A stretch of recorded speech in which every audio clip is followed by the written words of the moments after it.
వీళ్ళు okay okay okay okay తక్కువ rate నెయ్యి ఓకే కొంటారు. ఆనంద్ సార్ గారు ఏంటి రోజా గారు టికెట్లు రోజుకి 1000 అమ్ముకున్నారు, పెద్దిరెడ్డి గారు అమ్ముకున్నారు, టికెట్ల మీద కూడా నిగ్గు తేల్చాలి అని పవన్ కళ్యాణ్ గారు డైరెక్ట్గా రోజా గారిని హిట్ చేసి మాట్లాడారని. 3,75,000 విఐపి లెటర్లు ఇచ్చారు సార్. 3,75,000. ఓకే ఏం చెప్పమంటారు, ఏం చెప్పమంటారు? మరి అక్కడ వ్యాపారం కాదు అది, ఆ లెటర్ల వ్యాపారం కాదా? రోజా గారు ఒక లెటర్లో 50 మందిని 150 మందిని పంపేది. ఏమిటి సార్ ఇది? ఎక్కడన్నా ఉందా ఇదో? ఏ ప్రభుత్వంలోనన్నా ఇలా జరిగిందా? అసలు 2 సార్లు వైవి సుబ్బారెడ్డిని ఎందుకు చైర్మన్ గా పెట్టాలి? తెలుగుదేశం పార్టీ ఒక బీసీకి అవకాశం ఇచ్చింది, అక్కడ మీరు ఎందుకు ఇవ్వలేదు? మళ్ళీ కరుణాకర్ రెడ్డిని ఎందుకు పెట్టారు? ఇద్దరు మీ సమీప బంధువులే. ఒక ఆయన మీ బాబాయ్, ఒక ఆయన మీకు ఇంకో దొడ్డిదారిలో అన్నయ్యో తమ్ముడో బాబాయ్ ఏదో అవుతాడు. అక్కడ ఎప్పుడో తాతగారు బంధుత్వం ఉంటది, రాజారెడ్డి గారి బంధుత్వం ఉంటది. ఎవరండి వీళ్ళంతా? నీ సొంత ముఠ, నీ సొంత కులం, నీ సొంత బంధువులు, నీ సొంత రక్తం. నీ ఇష్టం వచ్చినట్టు ఇష్టారాజ్యం చేశావు కదా. తిరుపతిలో లొట్లు మాయమైపోయాయి, లొట్లు కల్తీ అయిపోయి రెట్లు దోపిడీ చేశారు అక్కడ. ఓకే దీన్ని కాదనేది ఎలాగంటారు? అక్కడికి వెళ్ళిన యాత్రికుడు ప్రతి వాడు గబ్బులు పెట్టారు సార్. అవి రూములు బాగోలేదు, బాత్రూమ్లు క్లీనింగ్ లేవు, బెడ్ల క్లీనింగ్ లేవు, అక్కడ మంచినీళ్ళు లేవు, హోటల్లో భోజనాలు ఎంత రేట్లు ఉన్నాయి, దారుణంగా ఉంది. మెట్ల దారిలో వెళ్తుంటే పెరుగన్నం పెట్టేవారు పెట్టట్లేదు, పులిహోర పెట్టేవారు పెట్టట్లేదు, మజ్జిగ ఇచ్చేవారు మజ్జిగ ఇవ్వట్లేదు, ఏమీ లేదు. సర్వనాశనం చేశారు కొండని, పతనం అయిపోయింది అక్కడంతా వ్యవస్థ అంతా. ఇంకొకటి సార్, చిరుత పులులు వచ్చాయి, 2-3 చంపాయంటే స్టిక్కులు ఇచ్చారు సార్. వీళ్ళు స్టిక్కులకి ఎన్ని కోట్లు తెలుసా? దాదాపు 10 కోట్ల 7 కోట్ల పెట్టారు. స్టిక్కులు ఇచ్చారు చిరుతుపుల్ని నుండి కాపాడుకోవడానికి భక్తులకి స్టిక్కులు. నిజంగా ఆ స్టిక్తో చిరుతుపుల్ని మనం ఎదుర్కోగలం అంటే ఎంత ఈ ప్రభుత్వ నిర్లక్ష్యం, అశ్రద్ధ, ప్రజల పట్ల ఒక రకమైనటువంటి చులకన భావం, దేవుడి పట్ల చులకన భావం, కొండ పట్ల చులకన భావం, పవిత్ర స్థలం పట్ల చులకన భావం.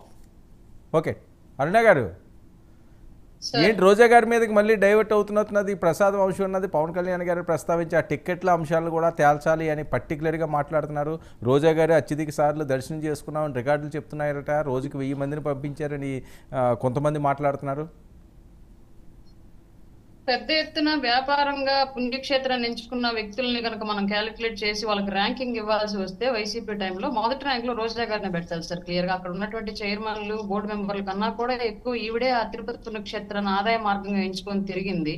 ప్రతిరోజు భక్తి పారవేశంతో ఊగిపోయేటువంటి మహాభక్తురాల్లాగా రోజు జనాన్ని వేసుకుని వెళ్ళొచ్చిన ఆ విషయం మనందరికీ తెలుసు. క్లియర్ గా ప్రతిరోజు చూసాము. ఎప్పుడు ప్రెస్ మీటు, ఎప్పుడు మీడియా ఆవిడ మొహం దగ్గర మైకి పెట్టాలన్నా అది తిరుపతి పుణ్యక్షేత్రం దగ్గర పెట్టేది. అక్కడే మనం చూసేవాళ్ళం. ఆ తిరుపతి పుణ్యక్షేత్రం దగ్గర రాజకీయాలు మాట్లాడితే ఇష్టం వచ్చినట్టు చూసేది.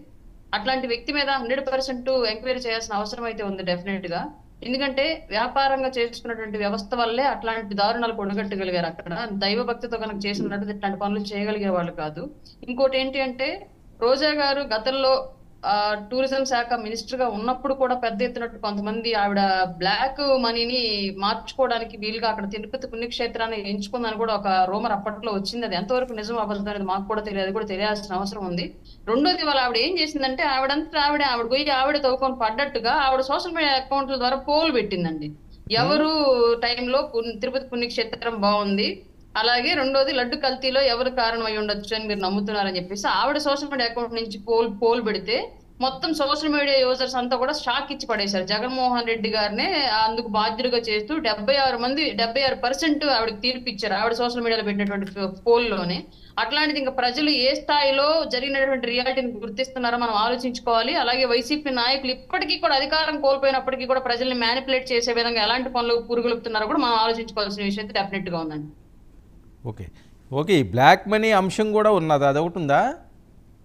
విన్నామండి, అప్పట్లో జరిగిందండి. ఆవిడ ఊరికే టూరిజం శాఖ మినిస్టర్ అంటే టూర్లకు వెళ్ళి రావడము, సంపాదించిన డబ్బులంతా కూడా మార్చుకుంటుంది, దానికి పుణ్యక్షేత్రాన్ని వేదిక చేసుకుందని చెప్పేసి అప్పట్లో మనీ లాండరింగ్ ఇంకా అది ప్రభుత్వమే నిగ్గు తేల్చాలి. టైం ఉందిలే ప్రభుత్వానికి. ఇప్పుడు ప్రజలకు ఇచ్చినటువంటి హామీలు నెరవేర్చట్లో మునకలై ఉన్నారు కాబట్టి ఇప్పుడు ప్రజలకు ఇచ్చిన హామీలు పట్టాలెక్కి వాటి ప్రాసెస్ అది వెళ్తూ ఉన్న తర్వాత ఇటువైపు డైవర్ట్ అవుతారు. అప్పుడు దాకా కూడా ప్రభుత్వం డైవర్ట్ అవ్వాలనుకోవట్లేదు ఎన్డీఏ ప్రభుత్వం వీళ్ళ వైపు. అప్పటి వరకు వీళ్ళ ఇష్టం ఆ విషయం పట్టాలు ఎక్కిన తర్వాత ప్రజలకు ఇచ్చిన హామీలు పట్టాలు ఎక్కించిన తర్వాత డెఫినెట్ గా వీళ్ళని మాత్రం జైలు గోడలు ఎక్కించేది కన్ఫామ్. ఓకే, ఏంటి కార్పొరేషన్